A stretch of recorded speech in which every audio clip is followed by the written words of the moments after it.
तो जैसे ही ब्लेंडर को ओपन करोगे तो इस तरह से आपको बाय डिफ़ॉल्ट लेआउट देखने को मिलेगा।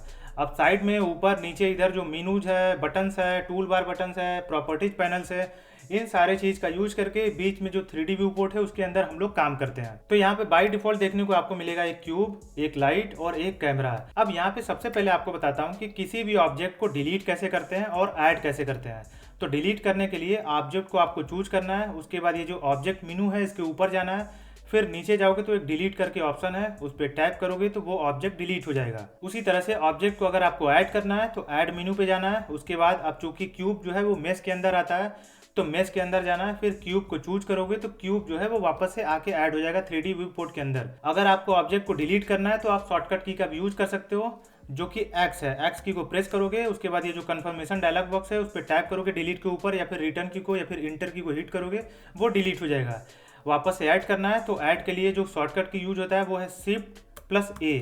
उसके बाद यहाँ पे सर्च बॉक्स का यूज कर सकते हो, नहीं तो मेश के अंदर जाके जो भी ऑब्जेक्ट आपको ऐड करना है उसको चूज कर सकते हो। मैं सर्च बॉक्स के अंदर टाइप कर देता हूँ क्यूब, उसके बाद आपको इंटर की हिट करना है, वो आके यहाँ पे ऐड हो जाएगा। उसी तरह से कैमरा और लाइट को भी डिलीट कर सकते हो। एक्स की को प्रेस करना है, फिर रिटर्न की या फिर इंटर की को हिट करना है। मैं Ctrl+Z की को प्रेस करके अंडू कर देता हूँ, कैमरा वापस से आ गया। अब यहाँ पे आपको देखना है ये जो बटन्स है इसको बोलते हैं नेविगेशन गीजमो। इसका यूज करके जो व्यू पोर्ट है इसको नेविगेट कर सकते हो।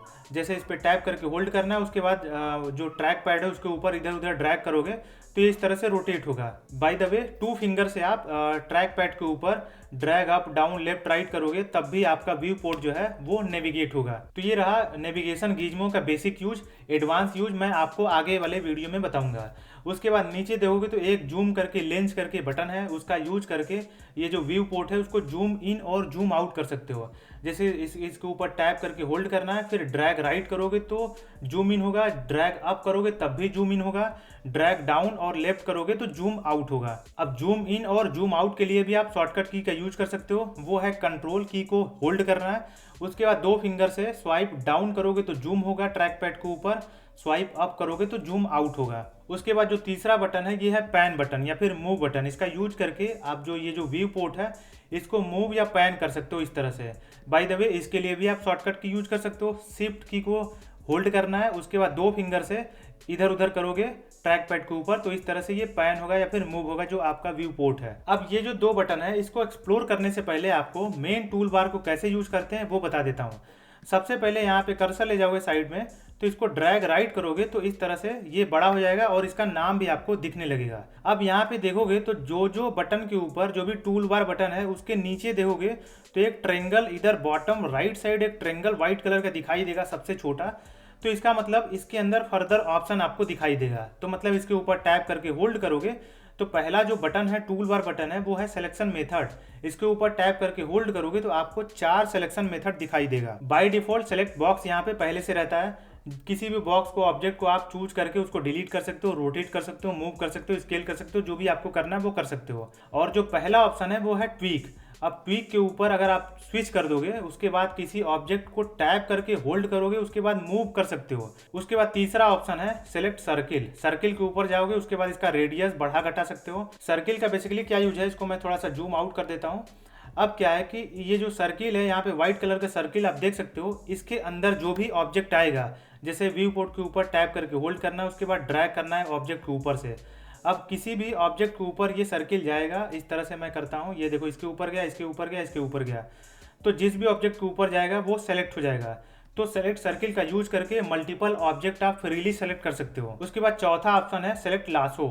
लासो के अंदर जाके कोई भी शेप आप ड्रॉ कर सकते हो, उस शेप के अंदर जो भी ऑब्जेक्ट आएगा वो सेलेक्ट हो जाएगा।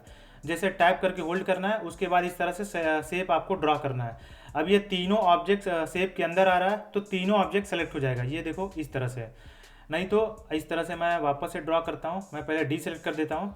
अब इस तरह से मैं ड्रा कर दिया इस तरह से। अब देखो अब ये जो क्यूब है ये इस शेप के अंदर नहीं आ रहा है, बाकी लाइट और कैमरा आ रहा है। तो मैं यहाँ से हटाता हूँ, ये देखो लाइट और कैमरा सेलेक्ट हो गया, क्यूब नहीं सेलेक्ट हुआ है। तो इसको डिलीट वगैरह कर सकते हो, एक्स की को प्रेस करो और रिटर्न किया एंटर की को हिट करोगे ये दोनों डिलीट हो जाएगा। मैं कमांड या फिर Ctrl+Z की को प्रेस करके अंडू कर देता हूँ, वापस से दोनों आ गया कैमरा और लाइट। अब ये जो कर्सर है इस पर टैप करोगे तो बीच में देखोगे तो एक 3D कर्सर है।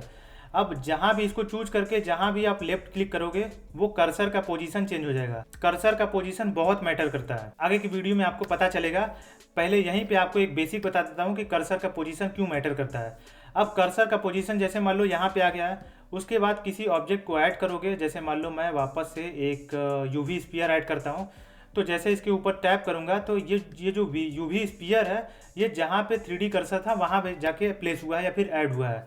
उसी तरह से यहाँ पे मैं 3D कर्सर को प्लेस कर देता हूँ, ऑब्जेक्ट को ऐड करता हूँ, एक क्यूब ही ऐड कर देता हूँ, तो क्यूब देखो यहाँ पे ऐड हुआ है। वैसे आप शॉर्टकट की का भी यूज कर सकते हो, जैसे मान लो शिफ्ट की को प्रेस करोगे, उसके बाद राइट क्लिक कहीं भी व्यू पोर्ट के ऊपर टैप करोगे तो आपके 3D कर्सर का पोजीशन चेंज हो जाएगा। मैं यहाँ पे सिलेक्ट बॉक्स के ऊपर आ जाता हूँ, फिर शिफ्ट की को होल्ड करना है, राइट क्लिक करना है कहीं भी, आपको व्यू पोर्ट के ऊपर ये जो 3D कर्सर का पोजीशन है वो चेंज हो जाएगा इस तरह से। अब अगर 3D कर्सर का पोजीशन ओरिजिनल स्थान पे ले जाना चाहते हो व्यू पोर्ट के ऊपर ओरिजिन पॉइंट पे, तो आपको शिफ्ट प्लस सी की को प्रेस करना है, वो जो 3D कर्सर है ओरिजिनल पॉइंट पे चला जाएगा। उसके बाद ये जो तीसरा बटन है टूल बार बटन है वो है मूव। इसके ऊपर टैप करके किसी ऑब्जेक्ट को चूज करके आप उसको मूव कर सकते हो व्यू पोर्ट के ऊपर। जैसे इसके ऊपर चूज कर दिए तो इसको मूव कर सकते हो। बट उसके पहले बता दूं, ये जो रेड लाइन है वो एक्स एक्सिस को डिनोट करता है और ये जो ग्रीन लाइन है वो वाई एक्सिस को डिनोट करता है, और ऊपर से नीचे देखोगे तो ये जो ब्लू लाइन है वो जेड एक्सिस को डिनोट करता है। आप यहाँ पे नेविगेशन गीजमो में भी देख सकते हो, एक्स वाई जो ग्रीन है और जेड जो ब्लू है। तो अगर आपको किसी ऑब्जेक्ट को फ्रीली आपको मूव करना है कहीं भी 3D व्यू पोर्ट के ऊपर, तो ये जो व्हाइट कलर का सर्किल है इसके अंदर कहीं भी टैप करके होल्ड करना है, उसके बाद इसको मूव कर सकते हो इस तरह से। और अगर आप चाहते हो कि पर्टिकुलरली बस एक्स एक्सिस के ऊपर ये ऑब्जेक्ट मूव हो, तो ये जो एरो है रेड कलर का जो कि एक्स एक्सिस को डिनोट करता है, इसके ऊपर टैप करके होल्ड करना है, फिर इस तरह से आप इसको मूव कर सकते हो। उसी तरह से किसी ऑब्जेक्ट को अगर आप चाहते हो बस वाई एक्सिस के ऊपर मूव करना, तो जो ग्रीन एरो है इसके ऊपर टैप करके होल्ड करना, इस तरह से मूव कर सकते हो।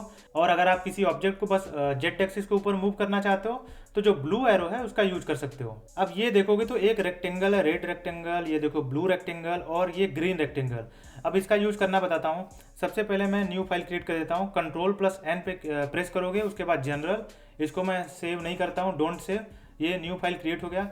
अब यहाँ पे मैं वापस से मूव के ऊपर जाता हूँ। अब ये जो देखोगे तो यहाँ पे जो रेड कलर का ये रेक्टेंगल है, तो इसके ऊपर टैप करके होल्ड करोगे तो अब चूंकि रेड है तो जिसका मतलब एक्स है, रेड का मतलब एक्स है, तो एक्स एक्सिस को छोड़ के जो वाई और जेड एक्सिस है इसके ऊपर ये जो ऑब्जेक्ट है वो मूव होगा। उसी तरह से अगर आपको एक्स और जेड एक्सिस के ऊपर मूव करना है किसी ऑब्जेक्ट को, वाई एक्सिस के ऊपर नहीं मूव करना है, तो वाई का जो कलर है ग्रीन उसको टैप करना है। ये देखो रेक्टेंगल जो है वाई को आप देखो एक्स और जेड एक्सिस के ऊपर मूव हो रहा है। उसी तरह से जो ब्लू रेक्टेंगल है उसके ऊपर टैप करके होल्ड करोगे, तो अब चूंकि आपने ब्लू रेक्टेंगल चूज करके होल्ड किया है, उसके बाद ड्रैग कर रहे हो, तो जो जेड एक्सिस है ब्लू फॉर जेड एक्सिस उसके छोड़ के जो एक्स और वाई एक्सिस है उसके ऊपर आपका ऑब्जेक्ट मूव होगा इस तरह से। बाय द वे आप शॉर्टकट की का भी यूज करके आप किसी भी ऑब्जेक्ट को मूव कर सकते हो। शॉर्टकट की यूज होता है जी को टैप करोगे, उसके बाद ड्रैग लेफ्ट राइट जहां भी करना है इसको मूव कर सकते हो। उसी तरह से किसी ऑब्जेक्ट को बस आप एक्स एक्सिस के ऊपर मूव करना चाहते हो तो जी प्लस एक्स की को प्रेस करोगे, उसके बाद मूव कर सकते हो। उसी तरह से जी प्लस वाई की को प्रेस करके बस वाई एक्सिस मूव कर सकते हो। उसी तरह से जी प्लस जेड की को प्रेस करके बस जेड एक्सिस के ऊपर मूव कर सकते हो। उसी तरह से अगर आप चाहते हो बस एक्स और वाई एक्सिस पे मूव करना, जेड एक्सिस पे नहीं, तो जी शिफ्ट जेड की को प्रेस करोगे तो बस एक्स एक्सिस और वाई एक्सिस के ऊपर मूव कर सकते हो इसको। अब आते हैं ये जो रोटेट बटन है इसके ऊपर, इसको मैं बड़ा कर देता हूँ वापस से। रोटेट के ऊपर टैप करके किसी भी ऑब्जेक्ट को आप रोटेट कर सकते हो। अब देखो ये जो एक्स है रेड कलर का है, इसको एक्स एक्सिस के ऊपर रोटेट कर सकते हो, और जो ग्रीन है इसको वाई एक्सिस के ऊपर रोटेट कर सकते हो, और जो ब्लू है उसको जेड एक्सिस के ऊपर रोटेट कर सकते हो इस तरह से। और रोटेशन का भी आप शॉर्टकट की यूज कर सकते हो। रोटेशन आर की को प्रेस करोगे, उसके बाद रोटेट कर सकते हो फ्रीली कहीं भी किसी भी एक्सिस के ऊपर, और आर फॉलोड बाई एक्स की, उसके बाद बस एक्स की के ऊपर रोटेट कर सकते हो। उसी तरह से आर की प्लस वाई की को प्रेस करोगे तो बस वाई एक्सिस के ऊपर रोटेट कर सकते हो। उसी तरह से आर प्लस जेड की को प्रेस करोगे तो बस जेड एक्सिस के ऊपर इसको रोटेट कर सकते हो। अब आते हैं स्केल के ऊपर। स्केल को टैप करके आप किसी भी ऑब्जेक्ट को स्केल कर सकते हो। ये देखो इस तरह से वाई एक्सिस पे स्केल हो रहा है। उसी तरह से इस रेड वाले को पकड़ के ड्रैग लेफ्ट राइट करोगे तो एक्स एक्सिस के ऊपर बड़ा छोटा होगा या फिर स्केल होगा। अब यहाँ पे वापस से देख सकते हो ये जो रेक्टेंगल रेड ग्रीन और ब्लू ये वापस से दिखाई दे रहा है, तो मतलब दो एक्सिस के ऊपर भी इसको स्केल कर सकते हो। यहाँ पे रोटेट में आपने देखा वो रेक्टेंगल नहीं था, तो आप दो एक्सिस के ऊपर रोटेट नहीं कर सकते हो, बट स्केल और मूव कर सकते हो। उसी तरह से स्केल के लिए भी आप शॉर्टकट की यूज कर सकते हो। स्केल फॉर एस की को प्रेस करो, उसके बाद तीनों एक्सिस के ऊपर स्केल करो, उसी तरह से मैं इसको जूम आउट कर देता हूँ। अगर आपको एक्स एक्सिस के ऊपर बस स्केल करना है तो एस प्लस एक्स की को प्रेस करोगे तो एक्स एक्सिस के ऊपर बस इसको स्केल कर सकते हो। उसी तरह से एस प्लस वाई की को प्रेस करोगे तो वाई एक्सिस के ऊपर बस इसको स्केल कर सकते हो। उसी तरह से एस फॉलोड बाई जेड की जेड एक्सिस के ऊपर बस इसको स्केल कर सकते हो। और अगर आप चाहते हो कि जेड एक्सिस को छोड़ के एक्स और वाई एक्सिस के ऊपर स्केल करना, इसको मैं पहले डिलीट कर देता हूँ, एक दूसरा क्यूब ऐड करता हूँ, बड़ा ऑकवर्ड सा लग रहा है वो। अब इसको अगर आप चाहते हो बस एक्स और वाई एक्सिस के ऊपर स्केल हो तो आपको S followed by shift plus Z की को प्रेस करोगे, उसके बाद इसको बस एक्स और वाई एक्सिस के ऊपर स्केल कर सकते हो। अब यहाँ स्केल के अंदर देखोगे तो एक और ऑप्शन है स्केल केज, इसके बारे में हम लोग बाद में पढ़ेंगे। ये आपको एक तरह से डिटेलिंग दिखाई देता है, यहाँ पे देख सकते हो ये सेंटर है, ये एज का सेंटर है। उसके बाद ये जो टूल बार है ये ट्रांसफॉर्म का है। अब इस पर टैप करके आप एक ही बार में मूव कर सकते हो, रोटेट कर सकते हो और स्केल कर सकते हो। तो आपने यहाँ पे देखा, ये देखो मूव का जो एरो है वो इस तरह से, ये पॉइंटेड है इस तरह से देखोगे तो, और रोटेट का है तो इस तरह से ये सर्किल काइंड ऑफ है। और जो स्केल है, स्केल का जो एरो था वो इस तरह से देखोगे तो यहाँ पे एक क्यूब करके है तीनों साइड। तो यहाँ पे ट्रांसफॉर्म के अंदर जाओगे तो जो क्यूब वाला है ये देखो जेड एक्सिस के ऊपर ये एक मिनट, जेड एक्सिस के ऊपर ये स्केल होगा और ये जेड एक्सिस के ऊपर ये जो पॉइंटेड एरो है इसको टैप करके होल्ड करोगे, फिर ड्रैग अप करोगे तो ये इस तरह से मूव होगा।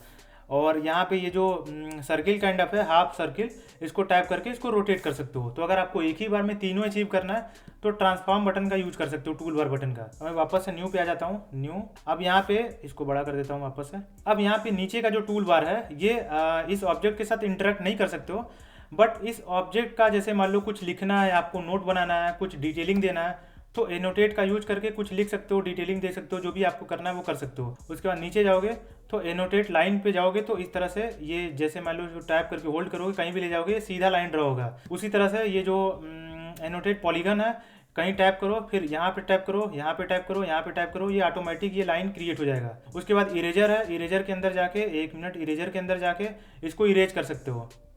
ये देखो इस तरह से इसको इरेज कर सकते हो। उसी तरह से ये जो मेजर टूल बार बटन है इसका यूज करके किसी भी चीज़ का, जैसे मान लो इस एज का मेजर लेना है आपको, कितना इस एज का लंबाई है तो वो मेजर ले सकते हो। यहाँ पे इस तरह से आपको ये देख सकते हो अराउंड 2.3 मीटर लंबा है ये जो एज है। उसी तरह से इसका एंगल अगर आपको मापना है तो एंगल भी माप सकते हो। जैसे मान लो इस तरह से बीच में से कहीं ले जाओगे, इसको इस तरह से ले जाओगे तो ये एंगल भी इसको माप सकते हो। तो जैसे यहाँ पे देखो ये 45 डिग्री है, वापस से आपको एंगल लेना है तो जैसे मान लो इसका लेना है, ये जो कोना है यहाँ से ले जाओ इसको, फिर यहाँ से ले जाके इस तरह से ले जाओ, ये देखो 90 डिग्री। तो इस तरह से इस मेजर बटन का यूज करके, टूल का यूज करके आप किसी भी चीज़ का एंगल माप सकते हो या फिर लेंथ माप सकते हो। उसके बाद ये जो ऐड क्यूब है इसके ऊपर टैप करोगे तो इसके अंदर फर्दर ऑप्शन दिखाई देगा, ऐड क्यूब, कोन, सिलेंडर, यूवी स्फीयर, आइको स्फीयर। इसका यूज करके आप अपना डिजायर्ड शेप तुरंत क्यूब को दे सकते हो। जैसे मान लो मैंने क्यूब चूज किया है तो इसको टैप करके इस तरह से ड्रैग करना है इस तरह से, उसके बाद छोड़ देना एक बार फिंगर,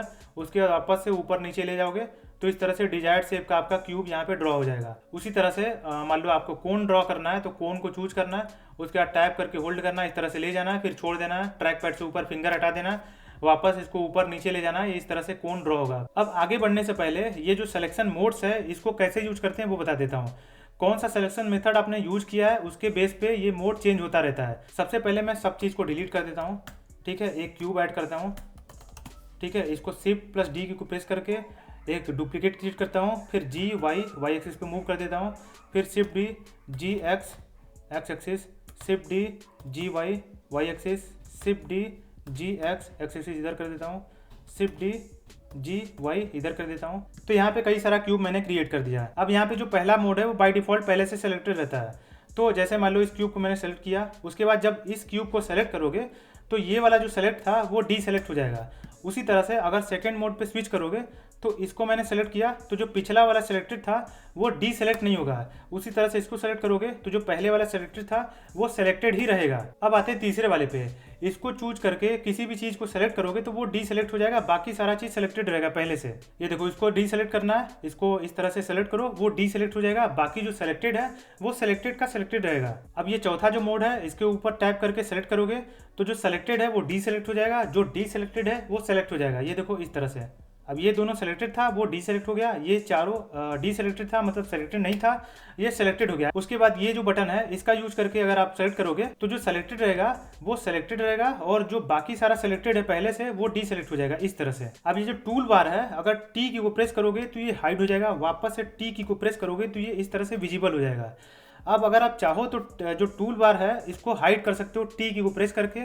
उसके बाद जब भी आप किसी टूल बार को एक्सेस करना चाहते हो तो शिफ्ट प्लस स्पेस बार को प्रेस करोगे तो इस तरह से ये, अब इसके ऊपर ये बी को प्रेस करोगे तो सेलेक्ट बॉक्स मेथड एक्टिवेट हो जाएगा, स्पेस बार को वापस से प्रेस करोगे तो कर्सर एक्टिवेट हो जाएगा, जी को प्रेस करोगे तो मूव एक्टिवेट हो जाएगा। इस तरह से ये जो शॉर्टकट की गई इसका यूज कर सकते हो। जैसे बी को मैंने प्रेस किया, ये सेलेक्ट बॉक्स एक्टिवेट हो गया। उसी तरह से शिफ्ट स्पेस बार जी, तो इस तरह से टूल बार को एक्सेस कर सकते हो। अगर आपको थोड़ा सा ज़्यादा एरिया चाहिए व्यू पोर्ट के अंदर जहाँ पे वर्किंग एरिया है तो टूल बार को आप हाइड कर सकते हो। एक्सेस करना शिफ्ट प्लस स्पेस बार को प्रेस करके आप यहाँ से एक्सेस कर सकते हो। अब ये जो दो बटन है इसको कैसे यूज करते हैं वो बता देता हूँ। तो ये जो बटन है वो कैमरा टॉगल बटन है, इसके ऊपर टैप करोगे तो कैमरा व्यू के अंदर आ जाओगे। अब चूंकि यहाँ पे कैमरा है नहीं तो ऐसा हो रहा है, आ नहीं रहा है। मैं यहाँ पे एक कैमरा ऐड कर देता हूँ, ये रहा कैमरा, ठीक है। अब इसके ऊपर टैप करोगे तो कैमरा व्यू के ऊपर आ जाओगे। उसके बाद ये जो नीचे है लॉक, इसके ऊपर टैप करोगे तो उसके बाद ये, पहले इसको मैं अनलॉक कर देता हूँ, ठीक है। अब रोटेट करोगे कुछ भी करोगे तो कैमरा व्यू चेंज नहीं हो रहा है, कैमरे का एंगल चेंज नहीं हो रहा है, कैमरे के अंदर जो दिखाई दे रहा है वो चेंज नहीं हो रहा है। अब इसके ऊपर जैसे ही टाइप करोगे कैमरा व्यू के अंदर अगर आप रहोगे तभी ये बटन आपको दिखाई देगा। अब आप क्या है कि जो भी आप पैन करोगे, जूम करोगे, इधर उधर रोटेट करोगे, वो कैमरा का एंगल चेंज होगा। तो मैं इसको इस तरह से जूम आउट कर देता हूँ, ऊपर कर देता हूँ। अब देखो सारा क्यूब कैमरे के अंदर आ गया, ठीक है। अब इसको अनलॉक कर देना है। उसके बाद इसको मैं जूम इन कर देता हूँ इस तरह से। अब कैमरे के अंदर जो दिखाई देता है वही फाइनल आउटपुट होता है। तो ये जो बटन है इसके बारे में बाद में बताऊंगा। ये रेंडर बटन है, इसके ऊपर टैप करोगे तो जो फाइनल आउटपुट है लगभग वहीं आपको दिखाई देगा। यहाँ पे देख सकते हो लाइट है नहीं तो अंधेरा दिख रहा है। यहाँ पे मैं एक लाइट ऐड कर देता हूँ, लाइट एरिया लाइट, इसको मैं ऊपर कर देता हूँ। जी और जेड की को प्रेस किया मैंने, इसके बाद इसको ऊपर कर दिया। इसका मैं इंटेंसिटी बढ़ा देता हूँ, वोल्टेज बढ़ा देता हूँ, इसको मैं डायरेक्ट कर देता हूँ 500 वोल्ट।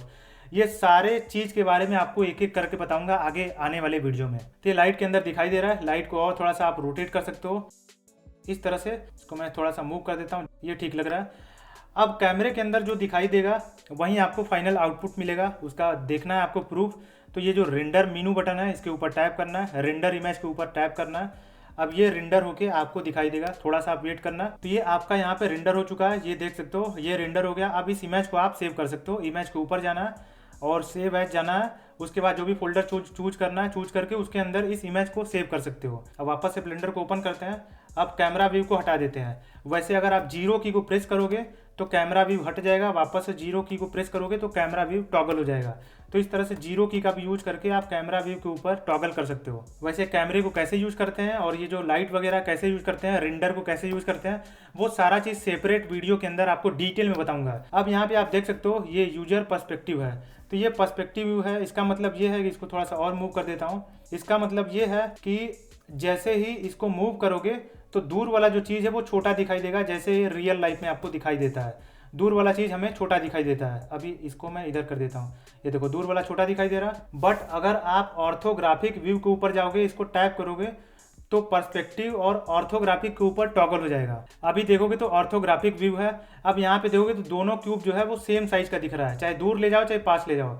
वहीं अगर पर्सपेक्टिव के अंदर जाओगे तो जो दूर का क्यूब है वो छोटा दिखाई देगा और पास का बड़ा दिखाई देगा, जो कि रियल लाइफ के अंदर होता है। ज़्यादातर हम लोग पर्सपेक्टिव का ही यूज करते हैं, ऑर्थोग्राफिक का रियर में यूज होता है। वो आगे वाले वीडियो में जब यूज होगा उसका तो वो बता दूंगा। तो ये रहा बेसिक सा वीडियो जिसके अंदर मैंने आपको बताया कि व्यू पोर्ट के ऊपर नेविगेट कैसे करते हैं, कैमरा व्यू को टॉगल कैसे करते हैं और जो टूल बार बटन है उसको कैसे यूज करते हैं।